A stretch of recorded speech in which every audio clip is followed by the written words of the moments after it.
I think it'll be a little of both. I think she'll come over, like they'll start to do some things together, but I think she'll eventually die, and that'll probably Mm. send him on that like, all right, now all y'all gonna suffer. I'm with it. I was about to say I love it. That's true love.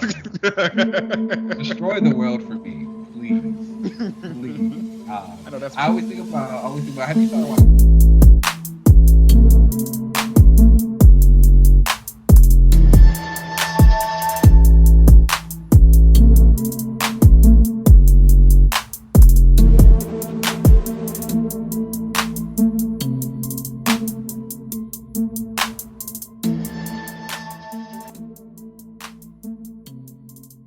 All right, hello everybody. Welcome back to another episode of another relaunch. I am Keenan. What's up, y'all? I am LZ. How are you doing today, LZ?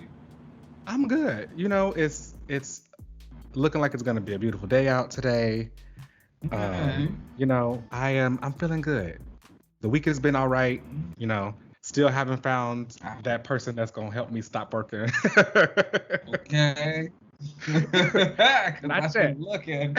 I'm looking. Um, it's But like, where you at? not Where yet. you at?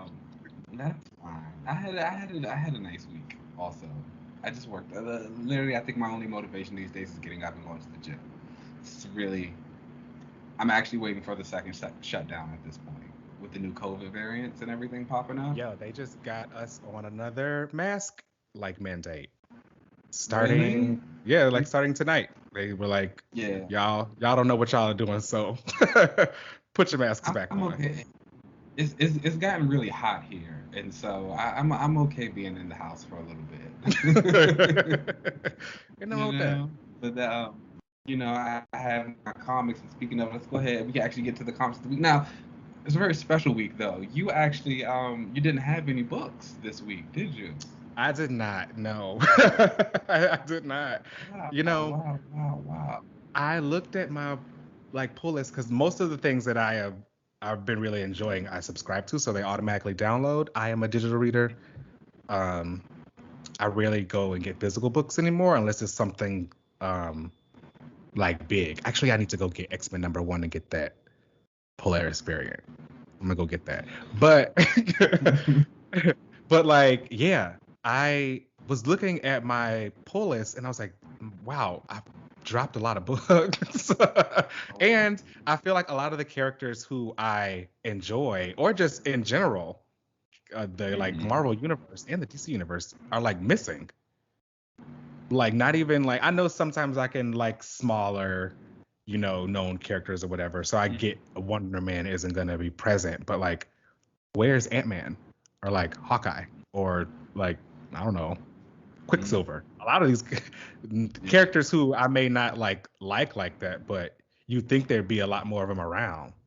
Yeah, I guess Marvel. I feel like Marvel is very much in the new era of a lot of their heroes. You're gonna get like a Mm, lot of champion type of characters, or if you are getting Hawkeye, you're probably gonna get Kate Bishop or something like that. And then I just think also the X Men have taken like such a bigger standing in the Marvel universe again that you mm. know when the mutants on top, we don't really care about anybody else.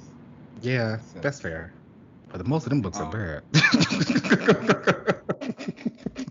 you know, so this week's books.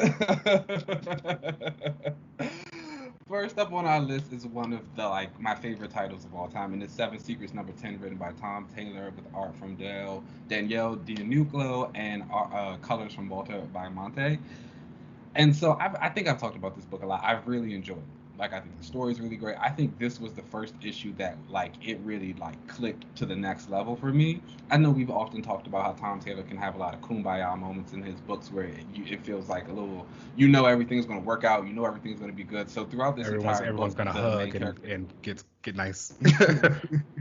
yeah, and you might get like some bad things every now and again, but it's still kind of like it's going to work out. This book has been uh, getting told by the main character Casper, the black kid who like is a part of the order now.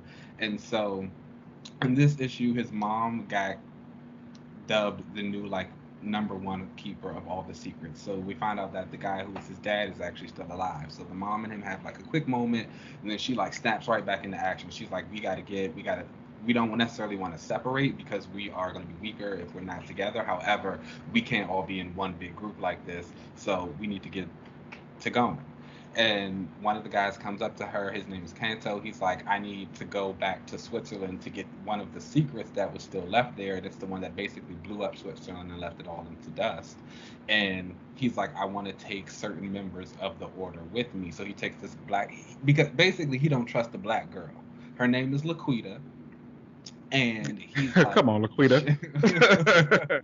he's like that when they were trying to decide who was basically going to be in charge of the organization again, she like jumped up. She was one of the people like, I'll do it. He was like, she was a little too quick. And so he wants to take her to keep an eye on her. However, it's also now making me look at him suspicious because it's like, well, why are you looking at Laquita? Like, if she might be finding out your little secret and you don't want her on top. So it's been really interesting because you're starting to really get to know and love a lot of these characters. And now here you're kind of looking at them like, oh, somebody is supposed to be a traitor. I forgot about that. And now it's really starting to get a little bit more serious. But Ava and the son Casper go to England. They go find Queen Jetta. She's this black queen. She's currently in hiding in a bunker. They dispose of all her agents. They find her, but she's super fun. She's like, what are you doing here? She knows Ava. And she says, I'll help you find the mole in your organization if you get me out of this bunker. They basically go and kidnap her prime minister because they think he is one of the people who's a part of it. And she just has a really fun moment. He's like, what are you doing, Your Majesty? She's like, I'm a queen. I can do whatever I want. Like, I need to get into this. That sounds like my kind of girl. It's so then you get back to Kanto's group, and he's got, Laquita and some of the other folks on his team, and they're going to find the secret. And they like see this destroyed area of Switzerland, and he's like, we're going to stay on boat. We're not going to go there by land. He's like, I don't think it's healthy to walk through the air of dead corpses. And I was like, ooh, that's kind of like okay. But then throughout all of that, Casper is narrating this from the future, pretty much. You've read Saga before, right? Yeah, I'm a big fan. You remember how like the daughter was narrating the story of the parents and all of that? This is that's what Casper's doing. He's like narrating the story, and so it basically says that like, oh, one of those people in the group that Kanto and Laquita are in is definitely a traitor, and somebody's gonna die soon. And so it was kind of like, and so it was like, oh, okay, this is getting really, really good, and like it's starting to like click, like the intensity and like the stakes of the story are really starting to hit home. So it continues to be a good book. I'd rate it a 4 out of 5. The art, as I've always said, is very kinetic. They do action scenes really well. Like I'm starting to remember characters' names, and that's how I know. Okay. Sometimes you kind of go through and I gotta like flip back and like, who was this again? It was like, no, I'm remembering these people. So I was like, oh, I'm getting a little bit attached. So consistently good. I think everyone should go pick it up if you have not. Amazing. And next up on our list, this was a brand new book this week, and it is Barbarella #1 from Sarah Hoyt and Madibek Musabekov with colors from Ivan Nunes. Now, I don't know if you know, but I'm actually a really big Barbarella fan. So fun fact for the listeners, I actually do know that because when you and I first met each other years ago, you would talk about Barbarella. And I was like, okay. I didn't know people liked her like that, but tell me. Yeah, like, so I'm like really a big Barbarella. I don't even know. Like the Jane Fonda in the movie, like I've read a lot of the Barbarella comics. Mike Carey actually has the Barbarella series that I highly recommend to people.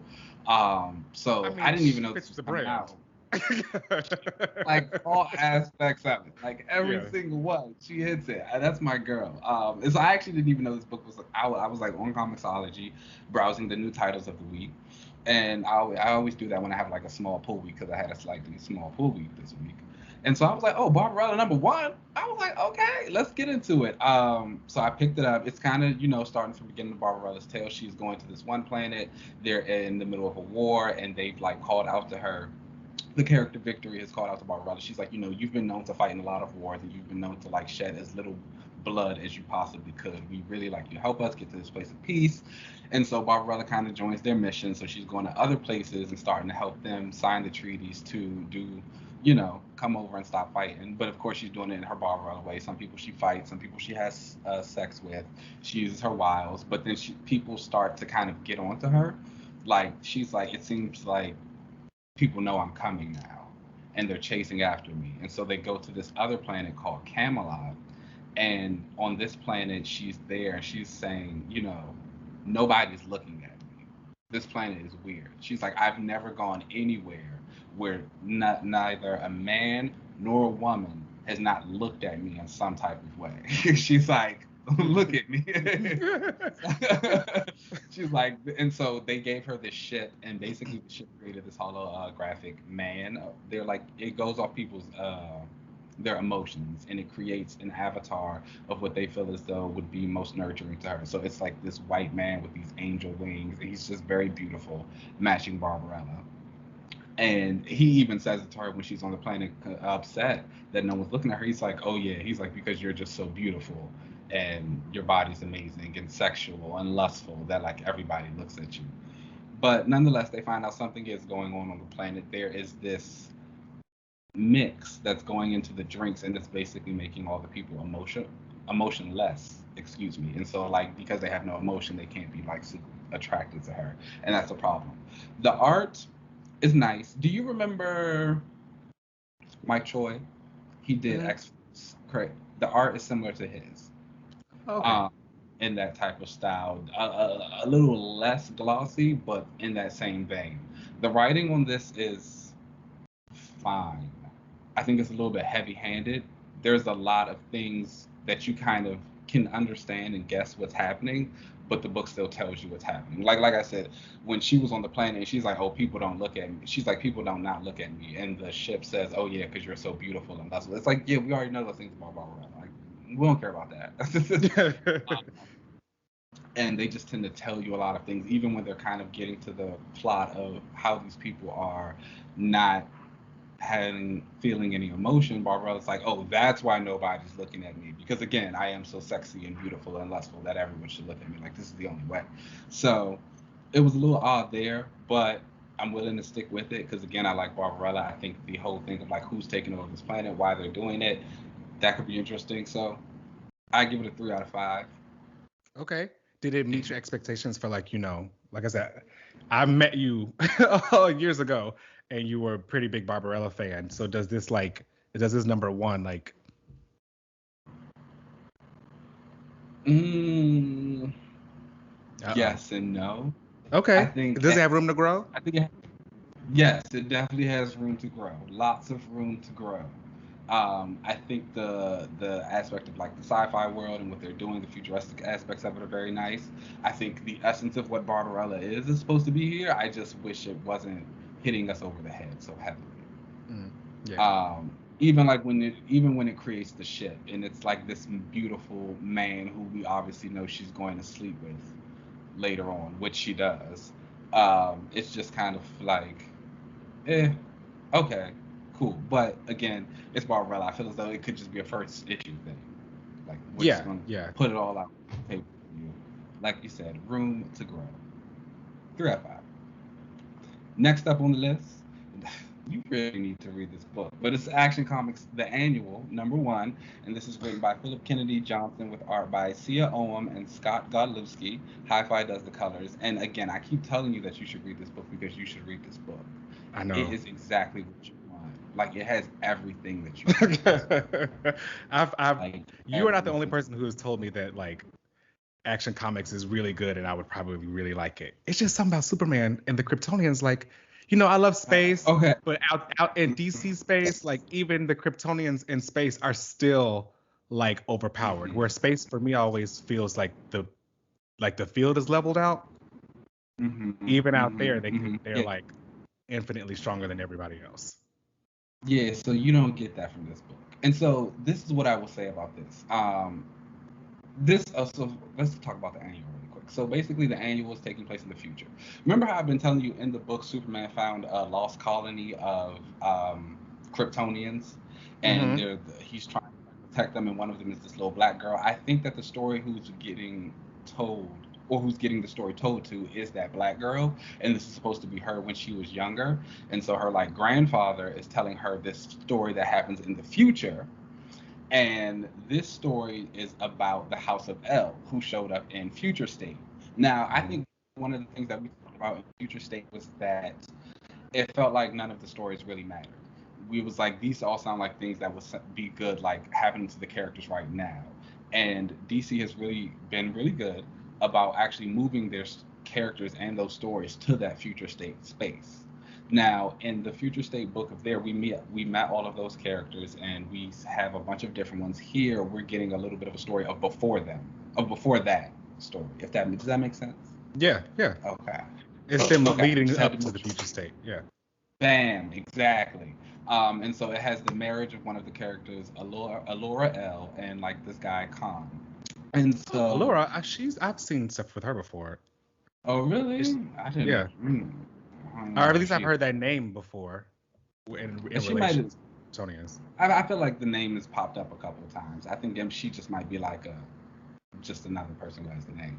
Mhm. But like Superwoman, Kara is alive and she's officiating this wedding between the two people. She's got on like that like her future state costume. It actually looks really good in the context. I remember when I first saw the art of it, I was like, I don't know how I feel about it, but I in didn't this like whole it. time. I'm just But saying. like in the context of this story and like how she's kind of officiating the wedding, she's like the high priestess, high mother of the House of El and all this stuff. It works. It like makes a Okay. lot more sense. So I was like, oh, okay, like this feels like an outfit that she should wear. But basically, we see a lot of the Kent, the L family. We have Rowan and Ronan Kent. They're the black cousins. Mm. Rowan is a Blue Lantern, and Ronan is the Superman of New Metropolis. There's Brandon Kent, who is the Superman of Earth, and his daughter Theander. And they have a cousin Pharos, who is actually the son of Kal-El and Cersei. Oh, okay. From a Yeah, different future or like alternate timeline or something, or like from the Future State universe. So oh, basically, okay. In the Future State universe, when Superman comes into contact with Pharos, he says that Cersei created him like using magic and genetics and all this stuff like that. But Clark is always, it's Clark. You my son. But Right. you're assuming that like Cersei made Pharos like from Superman's DNA or something like that. But he comes. So one of the things, a part of the wedding, is for Khan to really be accepted into the House of El. He has to go into combat and prove himself worthy. So he's about to fight Brandon, but Pharos pops in and he's like, "No, I want to fight him." He basically betrays everybody and he sends all of them to the Phantom Zone. Mm. And in the Phantom Zone, they're like fighting all the monsters. Also note that they have one of their friends, Brainiac 4, with them also in the Phantom Oh, Zone. okay. And they're fighting all the monsters, but they realize they're getting weaker because there's no yellow sun there. And so it's like they need to start working as a team. But being that how Superman operates, he's always by himself. So they've never worked with a team. So they're not good at it. They come in contact with Cyborg Superman, who has been trapped in the Phantom Zone. Brandon automatically notices him. He's like, "You're the big traitor. Nobody likes you. You've killed all these people. We can't trust him." But he's like, "Look, you guys are getting weaker. You've never been here. I've survived here all this time. I'm a cyborg. I don't get weak. You need to trust me and follow me." He lets them know that there is a way that they can get back to Earth. They just have to find this device from someone who he saw before, who he hasn't come back in contact with. He leads them through. They go to find Mr. Miracle's dead body. This is the Mr. Miracle from Future State again, with a mother box. The Brainiac 4 connects with it, opens up the portal, more monsters come out. Brandon's like, "I knew I couldn't trust you, Cyborg Superman." And Superman's like, "What you talking about?" He's like, that Mr. Miracle, he didn't die from like a monster here or one of the villains. He was like, it was heat vision to his spine. All right. And Cyborg Superman is like, "Yeah, you're right." And so he betrays the team. He tries to take the mother box. But of course, they work. At this point, they've been in this Phantom Zone for so long that they've kind of learned how to work together. They find a way to beat him. The whole time this is going on in the real world, Pharos has basically taken over New Krypton. He's got Superwoman locked up. He works for Apocalypse, so their demons and parademons are popping up. But the team gets back. They beat Pharos. Cyborg Superman comes through the portal, and Superwoman's about to kill him. But they're like, he kind of helped us get out of here. He is a bad guy, but like whatever. So she's like, "You can go on and live your life, but don't give us a reason to come looking for you, because if you do, we're gonna kill you that time." The marriage goes through, and it's beautiful. Oh, quick flashback again to the man who's telling the story to the kids. And one of the parts of the story, they talk about how they found this little silver piece, and it was supposed to represent like hope for Krypton and the House of El and all that stuff. The little girl has that piece in her hand. So Oh. yeah, so it's like, but again, I think this is the girl who Superman found on the Kryptonian refugee ship. Very good issue. This does sound like everything exactly that I would like. Like it's giving, cosmic, it's giving space. It's also giving like cosmic adjacent because it's not all Hmm. all out in space. You get your planets, you get a ton of world building. And again, I've never been a huge Superman fan. Everybody knows this. I say this all the Right. time. But Right. like this feels so different from any Superman story that I've ever read before because and I was tweeting about this earlier too. It's like everything feels very intentional. Like that John is going to become Superman. You know that the House of El is actually going to become a thing. You know that Superman's about to get this huge family and it's something that he's never really had before. I think Superman and Batman are very similar in the fact that technically they're both lones. The big three also. Wonder Woman's the same kind of way. Mm-hmm. And that they don't typically work with a lot of people, except for with Batman, you have had him building this big family and network of heroes and like kids and whatever. Superman has never really had that. He's had Lois, he had Kara to an extent, and then that was really it because they do whatever what they can with Superboy. I don't know. He's Yeah, popping in. that's yeah. Count him, but it's like now he has John, so John feels cemented, and now again we're seeing all of these other characters who look like they're coming into life right now, and it's just like this is so like cool and big for Superman to finally get like this type of world building for him and Krypton. Lord knows I love some good world building, and Mm-hmm. seeing how we get up to that point and the lore that's being built around it. It's great. It's I like think I'm probably gonna have to hop into this soon because it sounds like what I like. it's just been a really good story. What would you rate the? Um, 4 out of 5 for this issue for sure. Oh wow, for an annual, that's great. The two artists, I think both did a really good job. There's like this one scene where they talk about the Phantom Zone and like what it actually is. They were saying how it was created to never be this place where people came to die, but it was like created as this space where you would just sleep, never age, never move. So the prisoners could stay there, but there's like this invisible god who slept there, and then they woke the god up, and then the god created all the monsters and things that are killing people, and it's hot. It just looks good. It's Mm. a good book. Everyone should read it. I had a good comics week. Next up on the list is Way of X #4, and that's from Simon Spurrier, Bob Quinn, and colors from Java Tartaglia. Now, I know you don't really. I've seen a couple people say they don't really care for this book, Mm. and I guess I can understand why. I feel as though it's a little bit of a slow burn, in the way it's being told. However, I just think for me personally, I think the concepts are so exciting. I think there's so many questions that you ask after reading an issue, and this one is no different for me. So it kind of starts out with the character Lost. She's telling Nightcrawler and Legion this story. They're on a Rocco, and they're just kind of she's talking about just the hunter and the hunted and all this. It basically talks about Fabian Cortez, and it's like why she doesn't really like him. We come to find out later on that he might have killed some people very close to her.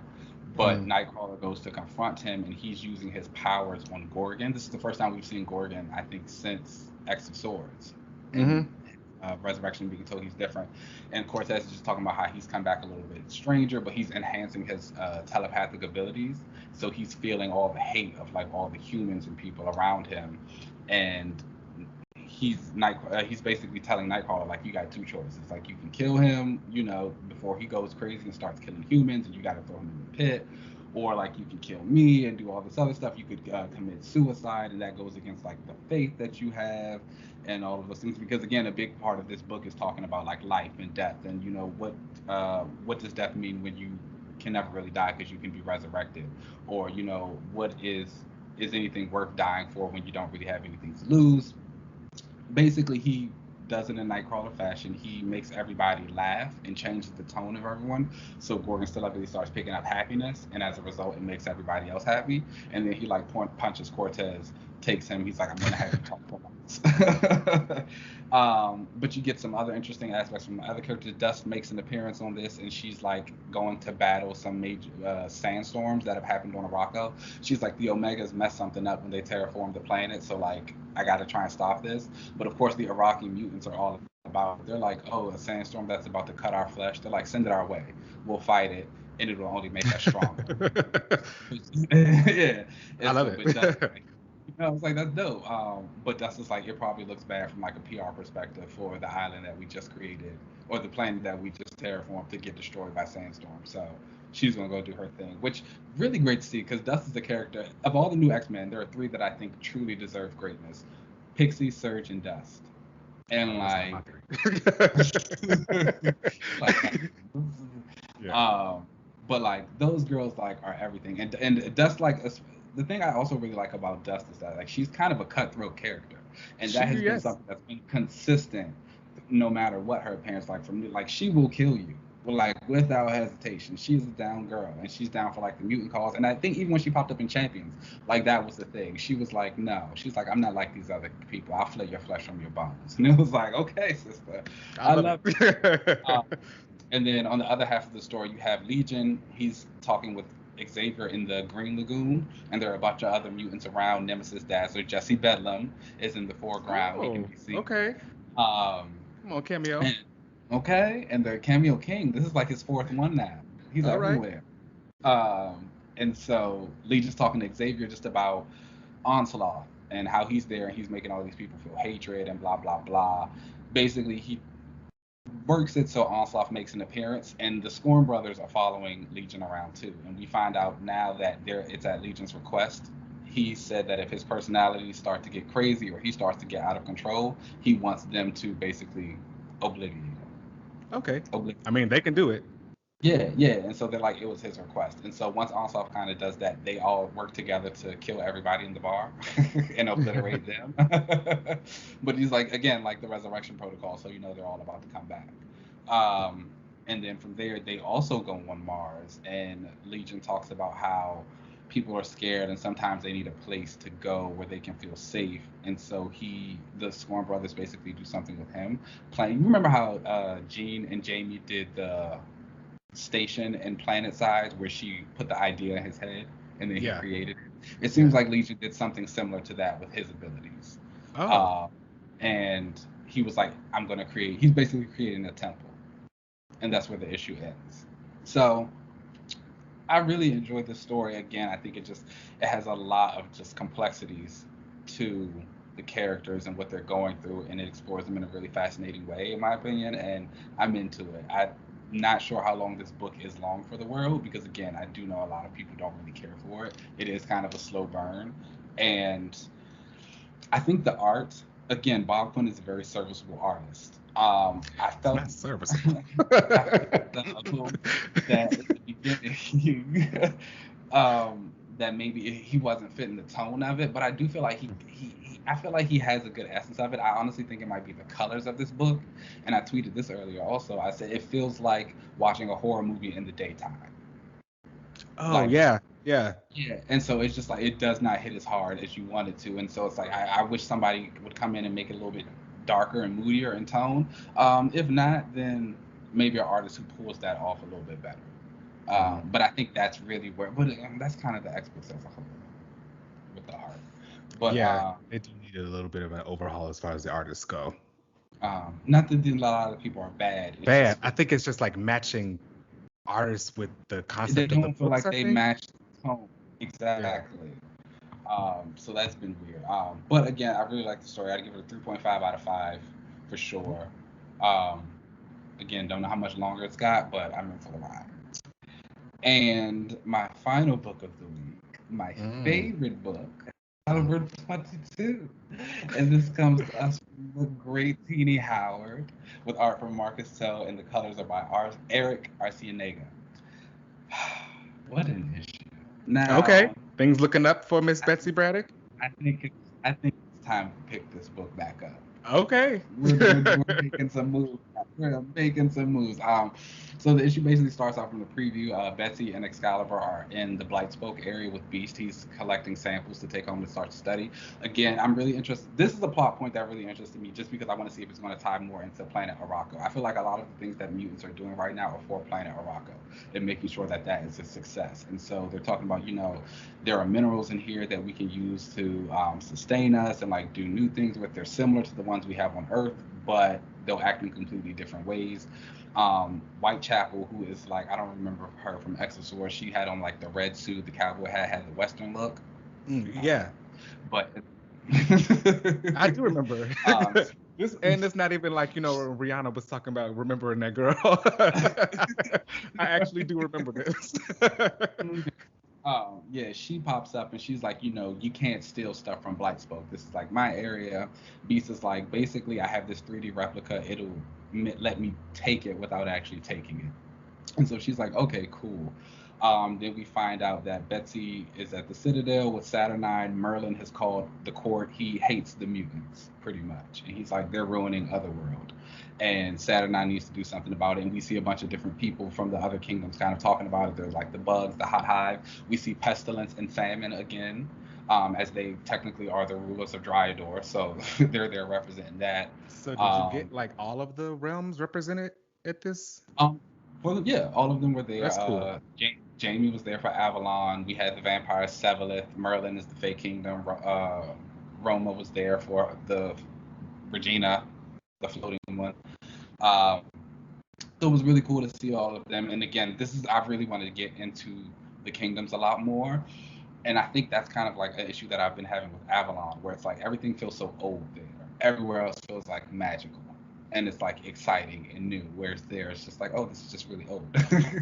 But seeing Pestilence and Famine also really interested me because it's like, oh, are Apocalypse and Genesis also chilling in Dryador? Because like I thought they all went back to Ameth and X of Swords, but again, oh, they were the rulers. I guess they just couldn't leave it. So like, who's there? What is their land looking like now? Like, are mutants springing up over there? But of course, the summoners were in Blightspoke. We didn't see any of them, but I would really like to. So you've got all that going on. Saturnine is asking Betsy, she's saying, what are you going to do about Merlin? He's basically declaring war on me. And Betsy's like, well, he's declaring war on you and mutants. And she's like, Excalibur is here to protect the mutants in Otherworld, so don't worry, I'm not going to let him do anything. I always plan to go there. I don't really need your permission. It was nice to see Betsy have a little bit of her body. Betsy speaking? Okay. Like, it was cute. All right. Her and Saturnine are like kind of going back and forth, and Saturnine's like, you need to do this, and Betsy's saying, that's almost a proper request, and it's just a cute. I don't really know if the dynamic should be there just yet. I feel like there should have been a little bit more tension, especially when she got her killed in X of Swords. It's like, I would have liked to see a little bit more of that get settled first before we got to this point, but they could just be letting it go. We got to move on anyway, so it is what it is. It doesn't sound like they're like becoming besties. It sounds like they are. It sounds like they skipped the tension part, and now it's just like we are frenemy coworker things. I'm like we got to work together. Like Betsy said it. She's like, Excalibur is here to protect the mutants of Otherworld. I also know I have responsibility to the Citadel. I'm not gonna not do my job. Don't worry about that. She's like, but you don't gotta boss me around. I get that. I get that a lot. And so they break into Merlin's place to free some fairies that he had. Gambit does some cool things with his powers. He charges up a luck magic card to get them out of the space. Richter tunnels them out of the ground when they do come into contact with Merlin. He tries to kill them. Gambit also uses kinetic abilities to charge up a train to get them moving. It's the most Gambit's done. It's really interesting to see how useful he becomes when Rogue is not around. A lot of things are to start shaking. when Rogue not around. So things start moving when she's gone. So that happens. And it was exciting to see the team kind of like being a team and like doing something in Avalon or whatever, I think that we also have I know, right? What was that? I don't even know what kind of alarm that was. Um, we also have on Krakoa, Pete Wisdom has been brought back. He got killed in the last issue by the Clan of Kava at the Gala, Hellfire Oh, he was Gala. resurrected already. He Okay. was resurrected, and he was like, "Oh, get me back to Britain. I don't want to be on this island with you mutants," because he's a self-hating mutant. And Megan's like, "No, you actually can't go back. Like, Krakoa and England is no longer a thing. They're Oh closing yeah, down that's right. Yeah. they're closing down all the gates there, so he can only go to Braddock Isle." So he's like really depressed around Krakoa, but he starts doing all this research, and at the end he asks for some people to be brought back, and they are the former side agents that Betsy used to work with and Strike. Oh, you're getting Strike again. Okay. I'm getting Strike Wait. again. All right. Way to bring it full circle with Strike. Okay, Okay. it was like, so that was like really really exciting to see. Strike is a side division. They were basically the British version of Shield, and Betsy was a part of their side division. So the thing was, they never knew they were mutants back then. Oh. So when Pete Wisdom actually brings them back, he like has to tell them. He's like, "Hey, you're on Krakoa now. You all are mutants. That means you can't really die." We actually see him in this depressive state, going through all the different aspects of Krakoa. We see him in a research period, so he's looking them up and learning more about them. We get a nice little data page that kind of has their names, what their code name is, and a color associated with them. Apparently, it's supposed to be a reference to alchemy and spells. So I'm assuming we're going to see a little bit of mutant magic with those four coming back. Allison Double is one of Betsy's closest friends from that period. Tom Lennox is actually her former fiance, who he was killed by a Fury, and they were psychically linked. So it's going to be really exciting to see them interact and like how she kind of reacts to Tom Lennox being back. It was something I truly was not expecting. I really recommend. I really love that Teeny did that, and I think this is a part of just seeing her writing grow. Again, I've always said that Excalibur can be a frustrating book. I have never denied that fact, but it has continuously been improving. And I think she's really gotten to a good point now. The team feels good. Jubilee's still kind of useless, Well, but that's normal. exactly.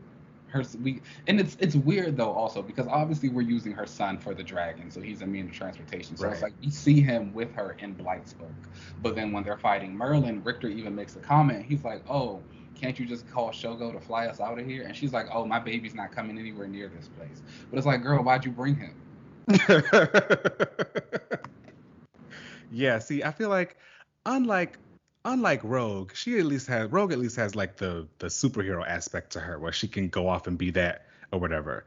I really Yeah. don't know like what other kind of story like Jubilee has other than she's just been his Shogo's mom. But like with him being the dragon, you don't really need her around. And it's just weird because again, it's like you want him close to you. It's either you need to leave the team or you need to accept that we're gonna fly on this dragon when we need to get out of trouble.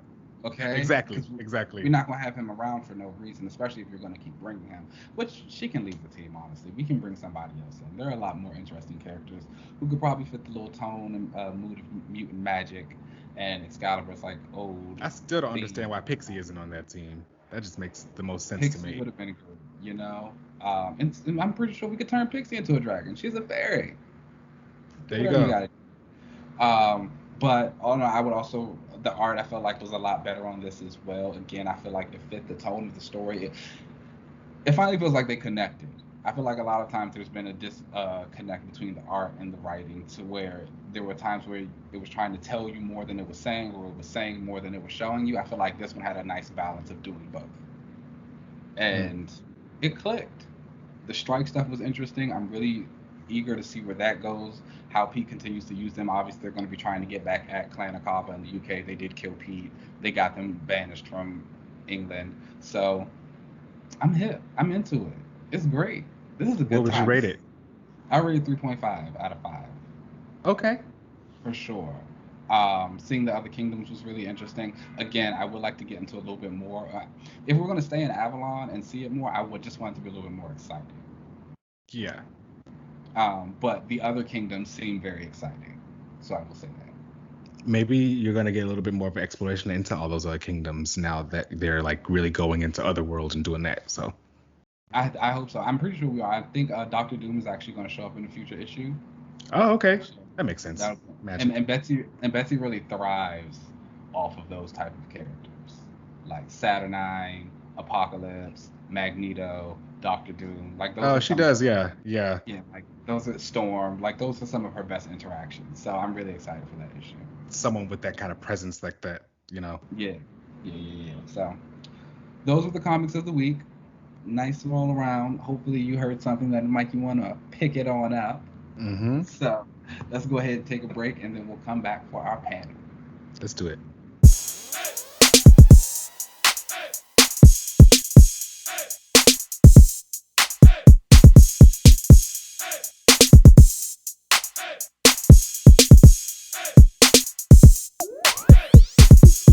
All right. Welcome back, y'all, for another panel. And this time we are going to get a little multiversal, you know, with everything going on right now in Marvel and DC as well. You know, they're pretty much their crown jewel is the multiverse, you know, and with Loki coming out and with the What If animation, the animated TV show coming out, I wanted to talk a bit about the multiverse. Now, I will go ahead and say right off the bat, I'm not the biggest fan of the multiverse at all. Mostly because, like, I never really liked when it bleeds over into the other universe and it doesn't have a resolution. Mm-hmm. You know what I mean? Like Yeah.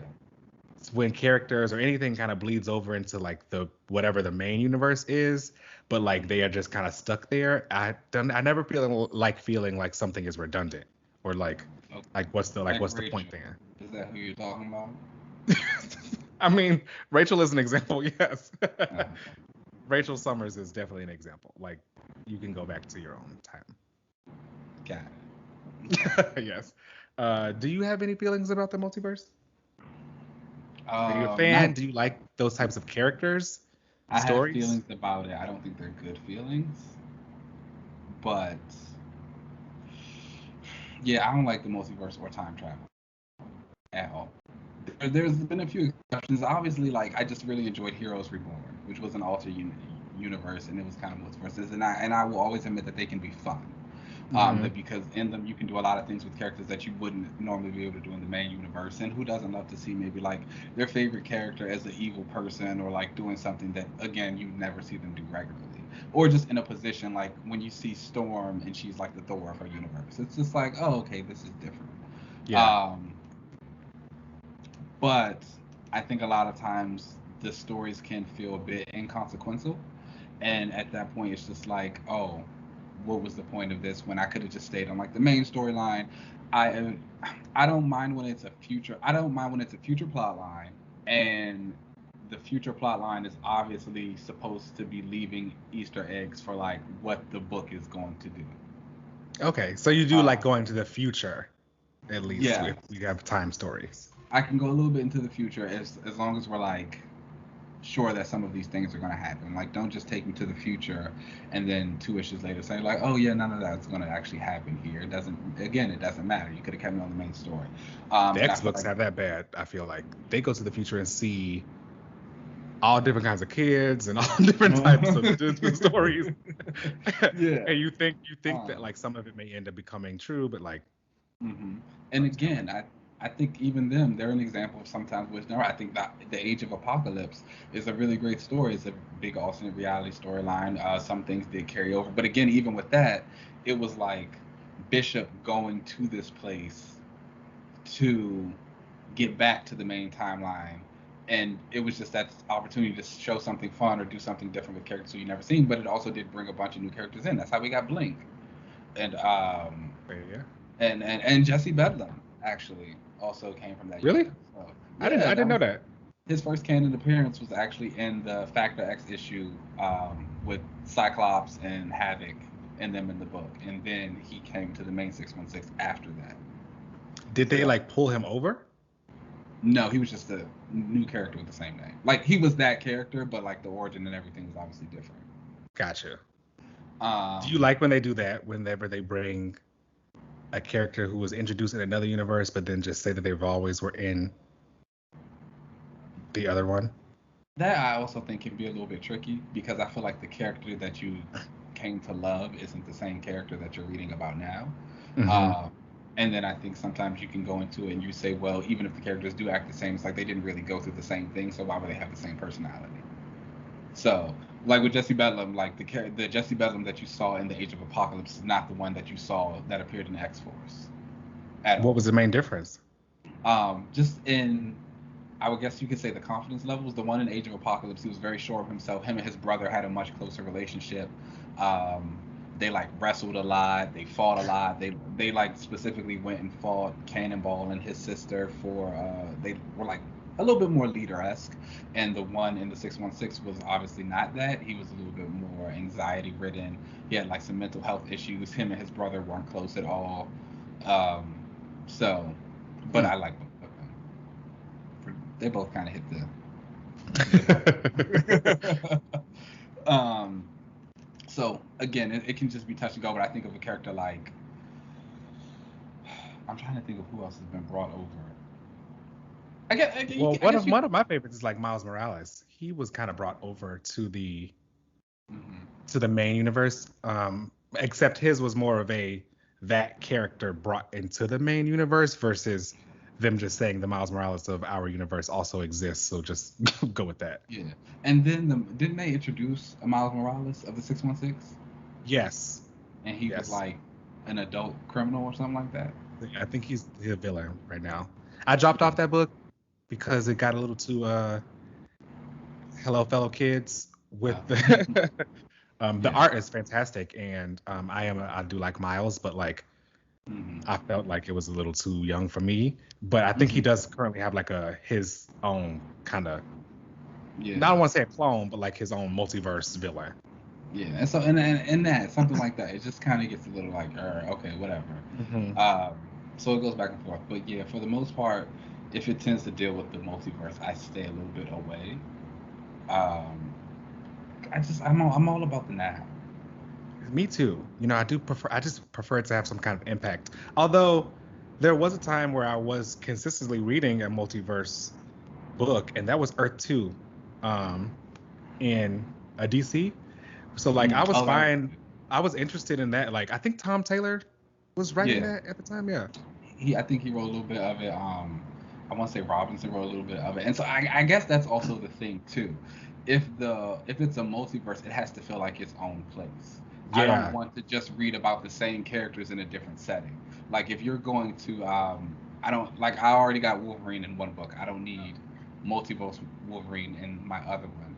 Like who else are the other people on here, or like how are these characters different? And that was, I think, a benefit that Earth 2 had. You had a Hawk Girl who wasn't the Shire that we've always known. You had Calvin Ellis, the Black Superman, who has a completely different experience. You had a female Red Tornado, I want to Hmm. say. You had Morella, the Queen of Atlantis. She She was was cool. hot. She was She really was cool. hot. I also really enjoyed the Robin of that universe, which was Helena Wayne, I think, Mm-hmm. the daughter of Catwoman Bruce. and Bruce. I thought that was really interesting. Yeah. So I think things like that, when it's like that and it is truly its own story with its own Hmm. characters, yes. Because I guess it doesn't really feel like the multiverse. It just feels like the book you're reading, um, as opposed to just seeing some more characters that I already know doing other things that don't actually matter. Were you then a fan of the Ultimate line of comics? No, I didn't. I didn't. And it's not to say that any of the books were bad. I actually heard nothing but really great things about the Ultimate line of comics, but I never read any of them. I would I like did. dip in and out every now and again. Like I remember Miles with Spider Man, I dipped in and out. Because I remember there was also the Ultimate X Men books, Hmm. but when I read them, I was just like, oh okay, this is just a. I don't really think any of this matters. It's the same. Yeah, it was because it was again the same team and the differences weren't different at all. They were just Yeah. younger, I guess. Like the Hmm. Ultimate Universe was all supposed to just be about like a starting off point for people in the early 2000s who wanted to get into comics and didn't want to go back or whatever, so they was going to start an whole Ultimate Universe. Yeah. But it was still just it was like an updated And I version of did all like those some of the characters. concepts they had. I remember their Scarlet Witch, she had the probability manipulation powers, but she actually had to do math to make the powers work, and like the harder the problem was, the harder the spell was for her to do. And I was like, oh, that was a cool and a nice way to kind of limit her. Yeah. Uh, Their but Taskmaster was like, did you watch Young Justice? yes, Do you remember Sportsmaster? yes. Their Taskmaster was like sports. He was more like Sportsmaster. He was a black guy who Mm. had like, he looked more like that, where he was really good at his job, but like, his stuff looks more like he bought it himself. Um, do you know what I mean? Like how And he was a Sportsmaster black kind guy. of, yeah. I really do wonder then if that guy was supposed to be Taskmaster and Black Widow See, I thought he was going to be. originally, and he was like always trying to like find things for people to use. Probably have to use his own stuff. Mm, I can see it. I see the vision. Yeah. So that's what kind of made me think that he was going to be Taskmaster, but obviously he wasn't. So yeah, I do like sometimes when there are differences like that between the two universes, but they do have to feel, probably I need more characters with differences so it kind of feels like its own thing. Otherwise, it'll feel like an Elseworld story. Yeah. Now, did you have any like what if stories that you liked? Because I was going through the list of these and realized that Marvel had been putting out a bunch of what if stories, but all of them now have become like canon plots. Mm. So like the very first what if story was what if Spider-Man joined the Fantastic Four, and we've definitely seen that. Yeah. I can't think of too many what ifs that I actually either a remember reading or like enjoyed enough to go back. That's not true. I remember one what if.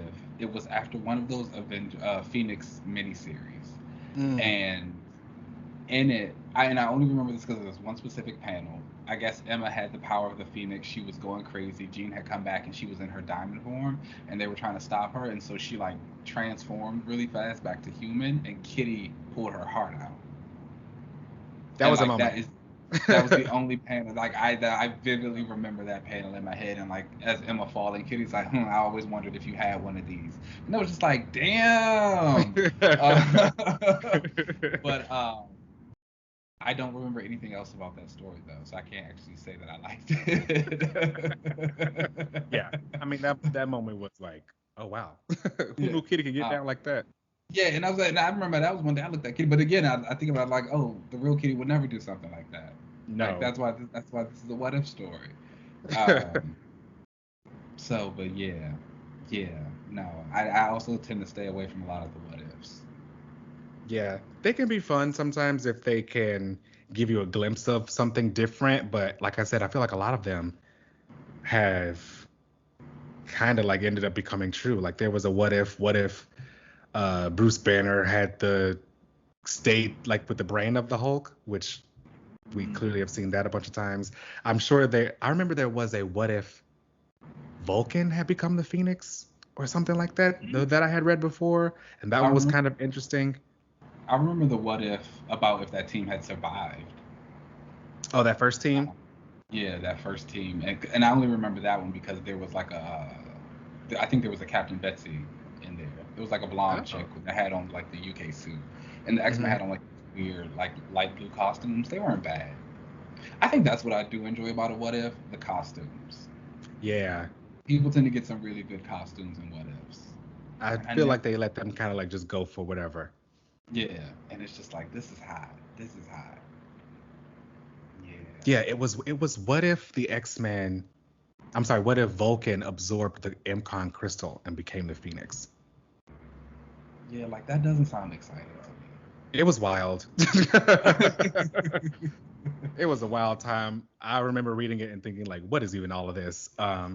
But kind of like I was saying, they can get kind of interesting and they let them be kind of fun there. Um, are you interested in kind of what they're doing with the MCU and their multiverse? No. See, for me and the way that it's shown in like live action versus animation or comic books or anything like that, like time in live action still kind of goes forward, which is kind of been interesting to see. Whereas in comic books, like how many times people die, or we don't even know how old people even are. Yeah. So I really hope though in live action, they can put a lid on the multiverse, because otherwise people are always just going to be asking like, why can't we have X version or I will whatever. I will say I do enjoy the multiverse when it's seen more as an exploration rather than actually like visiting it. And Yeah, I think the Ultimates was a really good example of that. You know, obviously they dealt with some stuff in space, but a lot of it was dealing with the timeline and meeting eternity and like, going through time and space and stuff like that. And they never actually did too much traveling through time or going through other places. Even what's the girl who kicks the stars? America.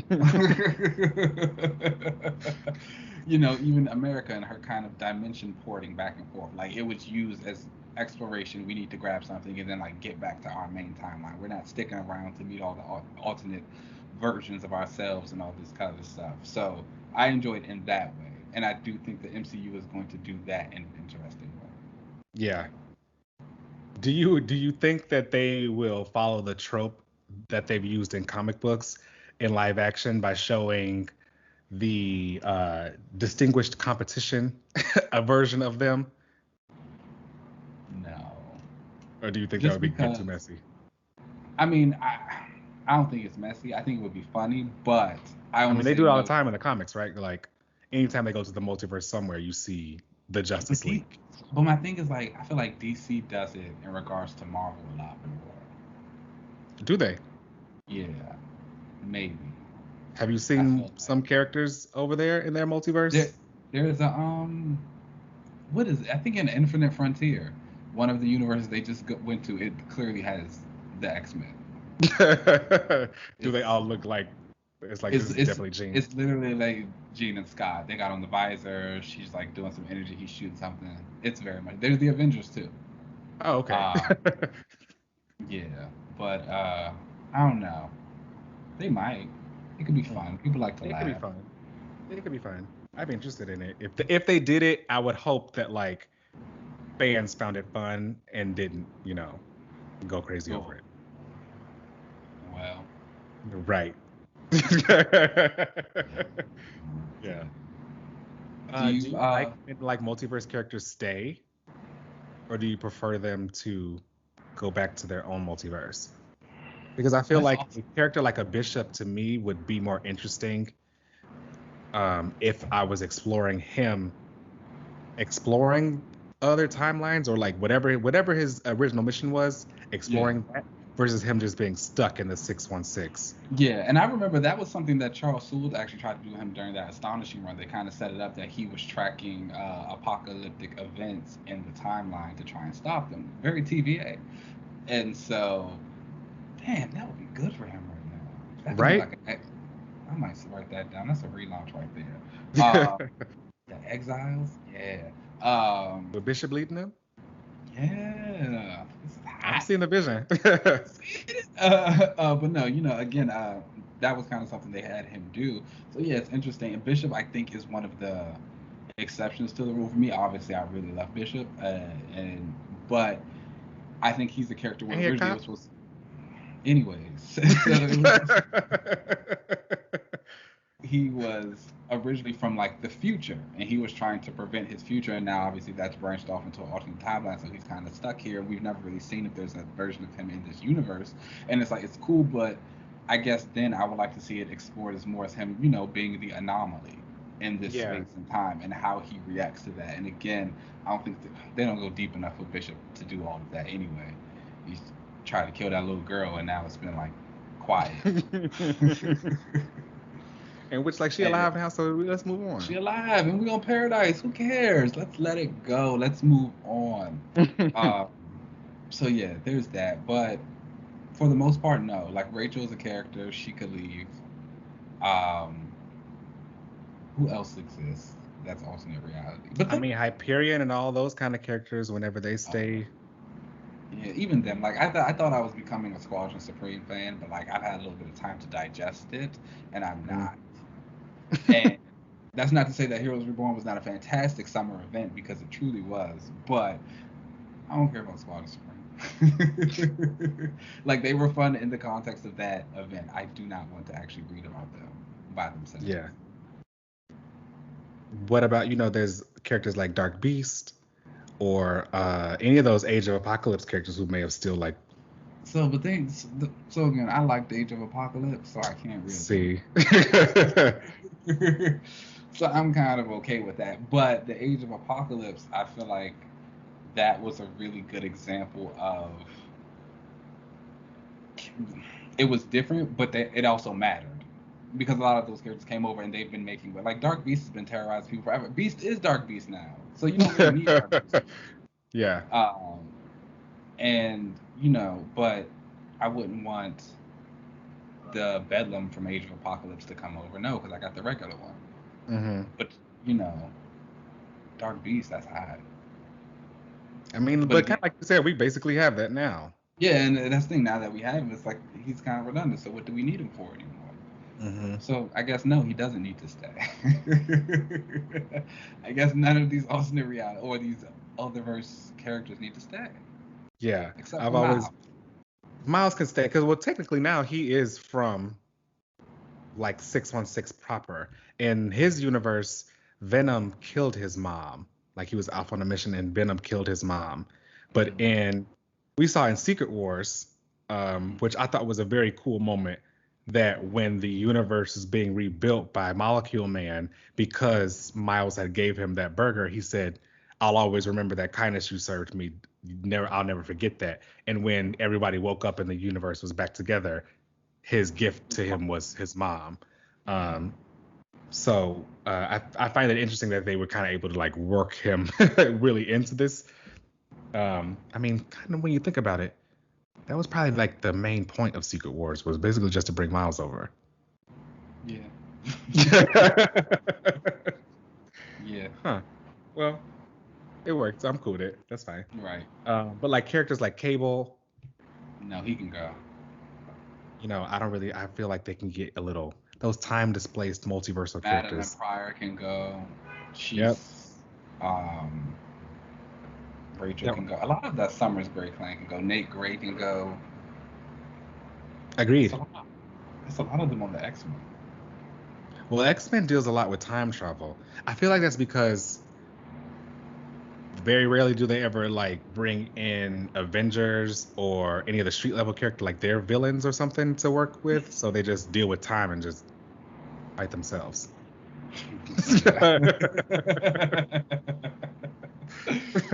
Oh, but no, I could do without the multiverse, to be honest. I'm sorry if you're a lover of it. Again, I can see where it can be fun, but just overall, I would rather not. Yeah, it seems to be very popular, and it seems to be the way they're going with like the MCU, and who knows what they're doing with the Marvel multiverse. Obviously, DC, that's their thing. Like, that's been their thing, but I don't know what Marvel's doing. But even something like Injustice, which is supposed to be like a very good book. I liked it. I didn't finish it all. I think there was another Injustice 2. I'd never read Injustice 2, but I did read the first one. I always heard amazing things about it, but I could just never bring myself to care about any of it that was going on. I was just like, so when it ends, what's going to happen? Like, it's not going to matter anymore. Yeah. For me, the writing and the story was good, and the game was great. The game is fantastic. The game was hot. I also do play Injustice 2. But yeah, I can see what you mean. But like by the end of it, it's like, okay, the end. Now what? Yeah. I can do that. Yeah. Well, that's our little chat on the multiverse. Definitely let us know what you guys feel about the multiverse. If you have favorite multiverse or characters that you like out there, different versions of them, hit us up. Let's take a break, and then we will come back for another rewatch.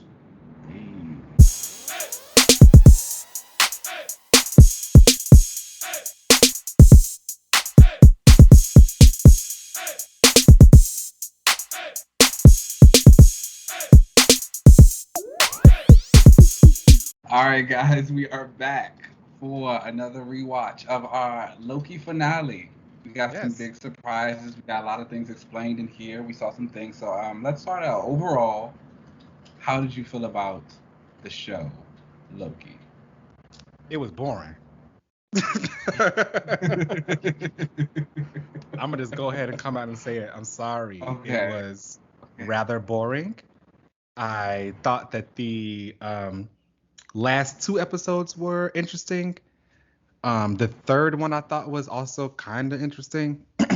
um, but overall, the show itself was kind of boring. I didn't think we need more Loki. Although I do think that like the finale itself was good because it stuck the landing. Like, in my opinion, as far as what they were trying to introduce with this was clearly their way of really doing the multiverse and variants, for any fans of clones or anything out there. This is the perfect way for you to basically introduce the idea of clones and everything, so people like audiences get used to that or to that concept. So that stuff was great. I mean, also Jonathan Majors' Kang was fantastic. Chef's kiss. We love that. Yes. But like the show overall, I thought was kind of boring. Even the reveal, quote unquote, of him like being bisexual, I felt like was whatever. I appreciate that it was kind of thrown in there, but then I didn't think that he needed to like have this love story with Sylvie. Yeah, I didn't like Sylvie at all. I think even for like the purpose she served. I didn't enjoy the character at all in one bit. I thought she was sad. And so, getting into the episode a little bit, because I'll talk about that as I talk about her. We find Loki and Sylvie. They have reached the end of time, the big castle with the person who's been controlling everything. They come into contact with Miss Minutes, who was like a great little woman, little time clock. Side note, did you know that Tara Strong is her voice actress? Yeah. And a resume. Truly a legend. Yeah. And so, they come into contact with her, and she kind of tries to give them a decision that they can make to not do this and get whatever they want. But of course, they believe it's a trap, so they keep going. And they end up running into this man, Jonathan Majors, who we all know has been casted as Kang, although I don't think they actually ever call him Kang in the episode. They don't, no.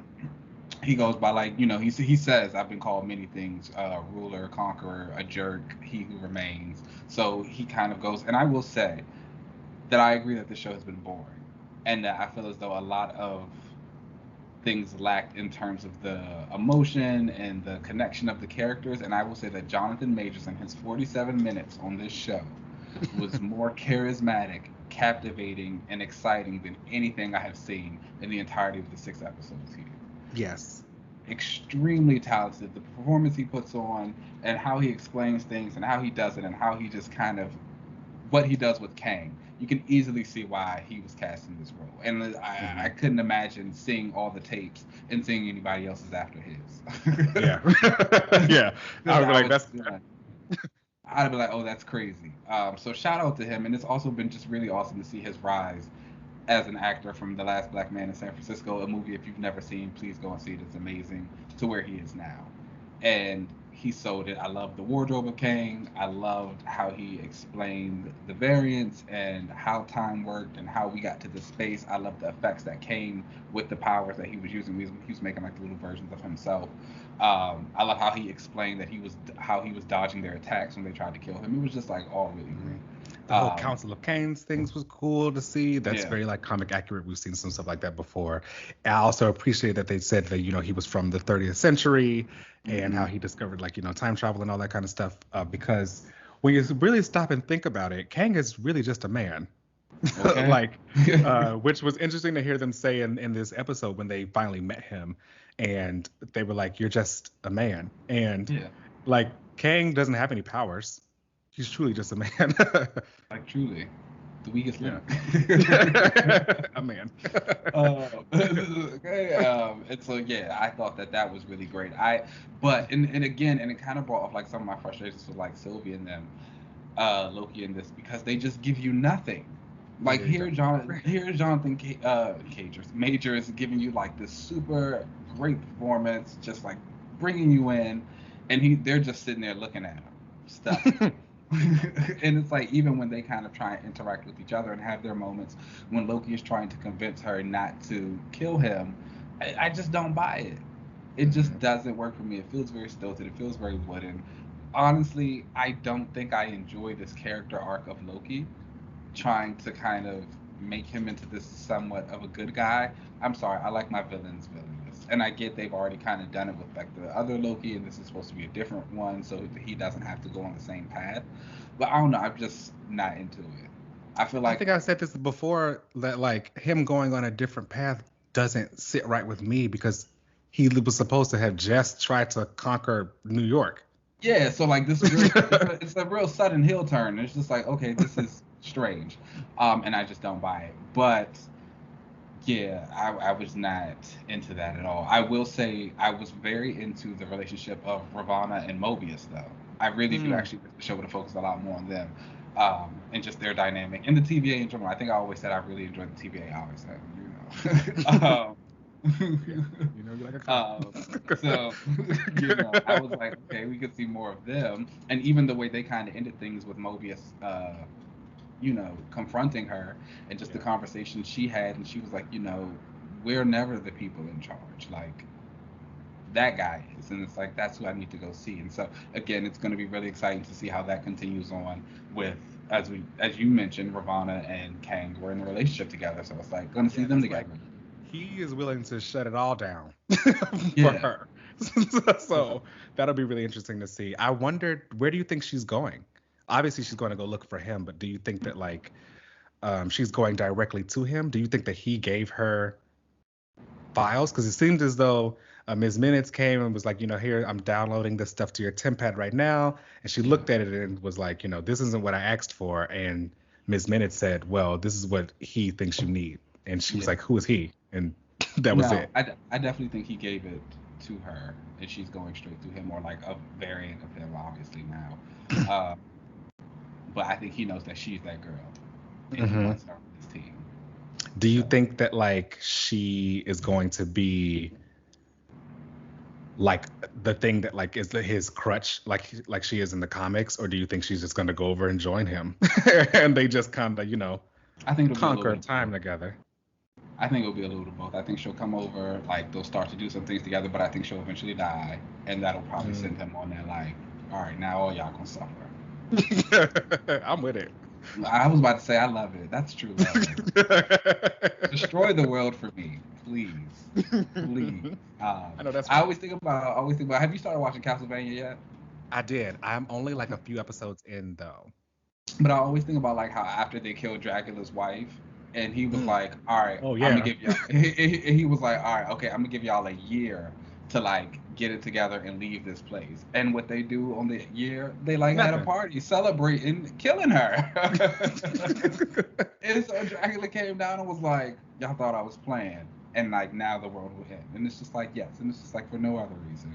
I loved her. You got rid of her, so I'm totally gonna be here for that if it when it happens. I would Hmm. love for her to survive though, and them just be like a power duo, cause I love it. Oh, I love a power duo. Do you Yeah. think that she will return in Loki season 2, or do you think she's going to go off and probably follow wherever they have multiverse pop-ups, with Hmm. him? Do you think that she'll be in that, or just because clearly at the end of this they announced there's a Yeah. Loki season 2 coming?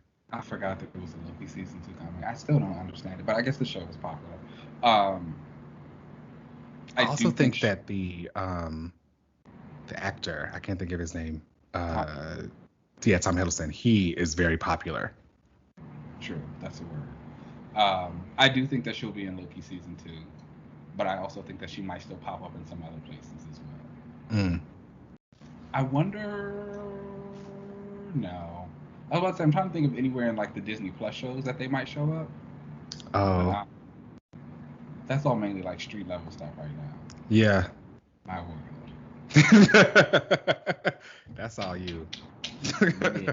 Um, so I think because Ant Man and the Wasp is supposed to kind of like be the next Quantum follow up of realm. the Yeah. timeline type of thing, right? Because we Yeah. might get a little bit in Eternals. Oh yeah. And you never know what post credit scenes True. afterwards. Yeah. You know. Love a post credit scene. Yeah. I don't know. So I mean, like after they were done explaining everything about his entire timeline and stuff, which I thought was a perfect way to really stick the landing as far as introducing Kang, Mm-hmm. because everyone has been trying to guessing what would be the next build up villain, right? We've just spent 10 years building up to Thanos, and then we get to the end of Thanos. But it's kind of hard to do that again with this and not look like you're just basically doing the same thing again. And sure, you could probably just drop everyone into like a Galactus level threat or something like that. But if you really want to build towards a villain, it's interesting to do the build up by introducing a version of him that isn't as bad. So then that way the bad version that's coming in, you don't really have to explain too much. They can just be bad. And you can always have, and like he's in the spot now where he can pop up in multiple things, just because like this is Kang, this is the variant, the Council of Kangs, all that good stuff. Like he can come up and just be as bad or the worst as you need him to be. Love that. Ooh, I love that. Jonathan Majors is gonna be fun to see. Oh yeah, I hope they really. I can't wait to see him in a nice thigh-high boot. Ooh, I really hope they do the purple thigh highs, and I'm hopeful they do the helmet as well. I think they will definitely get the helmet. The helmet needs to be done. I love a headpiece. I'm not sure about the thigh highs. As much as I want them, I don't know how you make those onto the screen. I feel like at the end, so when we get to the end of Loki, he kind of Sylvie does kill Kang, setting on the. Ain't that wild? Every time that these things are bad towards the end, it's always a white woman. It's always a white woman. You look up, I guarantee the next time you're driving or going somewhere, and there's like some kind of slowdown in traffic, guarantee it's a white woman at the center of it. Okay, we'll be looking out for that. She does kill Kang, but she sends Loki through the portal to go back to the TVA, and now the world is going into chaos, or the timeline's going into chaos. And Loki gets back and he runs into Mobius and the agent, and they're talking about, oh, why does he want this to look through the TemPad? And Loki starts talking about everything that's going on. Loki realizes they don't know who he is, and he looks over and we see the statue of He Who Remains, aka Kang, and he has on like what looked like a little bit of his comic costume. Yeah, it was definitely his comic costume. And so, yeah, the little purple thing and the little green smock. So I'm hoping that there are some thigh highs that we will see at some point. Now, did that scene mean that he was just placed into another timeline? Because at the end of all of the whole conversation, Kang, I'm kind of think of him as like maybe Immortus. Kang has got so many different names, and Immortus was one of them. He also was Ramatut was his original thing when he went back in time to try to be a conqueror then, which will be interesting to see if they ever do any kind of like Easter eggs with that. Because when Kang went back and wanted to go into ancient Egypt and kind of rule that time, he got stopped by two main factors, and it was the Fantastic Four. They were time traveling and like kind of stopped him. And the other one was Apocalypse, who defeated him and took all his tech. Yeah. So I wonder if they would like try to introduce either of those through whatever kind of Kang story, which would be not only comic accurate but a lot of fun, I think. I would think so, but also again, I think that's the beauty of now, like having the variants and kind of establishing that there are so many of them. They can do all of those and put them in different spaces. We could see like a Ramatut in Eternals. That's very true. Yeah. Yeah, But did he? So when they said when Loki, or Sylvie, I should say, when Sylvie pushed him through that door, and he went over to B-15 and Mobius and explained everything, were we supposed to then say that he is in a different timeline, or is he in one that like Kang has already conquered, and that is why he was why that statue of him was there? Like, what was the point of showing us that statue? I feel like it was to show that he was in a different timeline, or just that the trajectory of his timeline had changed. I don't know. See, this is what I be saying about like the multiverse. Why you can't really get into it that deep. It's just like no. It's just like what? I'm just gonna say he's in a different timeline. Okay. But not the one that he was in before. Yeah. Okay. Because it's no longer just the sacred timeline. We've got the branches of the multiverse. So he's in another place. Or is it still our like sacred timeline? Because they were looking at the TemPad and all those branches were coming off. Maybe they sent him back to the point in time. I don't know. I'm confusing myself. We just gonna wait for the Multiverse of Madness to find out, I guess. Child, Or Wanda, Loki and season 2. I don't know if I'm gonna watch it. Well, I'll watch Loki season 2. The directors left, or the did director, they? Kate Herron. They announced I that didn't know that. she wasn't coming back for the second season, but apparently she has her own other projects that she's working on, and that's why. Wow. Um, I wonder if the writers will also come back. Do you not want them to? I wouldn't mind someone else getting a chance to write Loki. I think that would Yeah. be fair. Well, now it seems like that season 2 is going to be what we thought season 1 was going to be, with him jumping around into different times, because now it seems like he's going to be dealing with the fallout of the multiverse and all that stuff. So I just don't. I also think that the moment that the multiverse started to split open or whatever, or not split open, branch off, is the moment that Scarlet Witch heard the kids in WandaVision, because she was going through the book. Ooh, Because if you remember at the beginning of Loki, of this episode, we heard all those voices and all those different like moments of actors saying all this stuff all throughout time, all throughout the entire timeline of the MCU. And that just made me think that, oh, that must have been what Wanda heard when she was going through the books. So she heard like just, I mean, the voices that she heard were her kids, but they were screaming for her as mom, which was like in the past. So I thought that maybe she heard that, and that is what caused her to get. Oh, so you think maybe like when she goes to the multiverse, she won't actually find the boys? She may. I assume she will, because like those. Okay. I was about to say, if that means we can't get Billy, I don't like that theory. No, I think that she heard the voices like as she was when the multiverse like split open. She heard that, and that was what made her go off, because she's like, she probably heard those voices and was like, oh my gosh, they exist somewhere. And now in Loki, we see that they do exist somewhere. Okay, I like that theory. It's cool. It's fun. Yeah, that's kind of what I thought that kind of brought it together. Bring some interconnectivity to it all. Yeah. I love it. I figured they had to connect to Wanda somehow, since she will also be in the Multiverse of Madness. So still don't know how I feel about that movie. I heard it's gonna be scary. I do love a good horror, but again, I don't think it's gonna be horror like that, but I think it's gonna have some jump scares. Cautiously optimistic. Yeah, that's what I would. What would you rate this entire show, like the season and the finale? A C. A strong C. I agree that I think it was a little bit boring. I don't think a lot of the cast had chemistry together. It was kind of like a slog to get through. I would find myself really delayed to watch it. Even like with the new Wednesday drop, I was still just kind of like, I gotta watch Loki at some point. I would put it off to like Friday or right before Saturday mornings.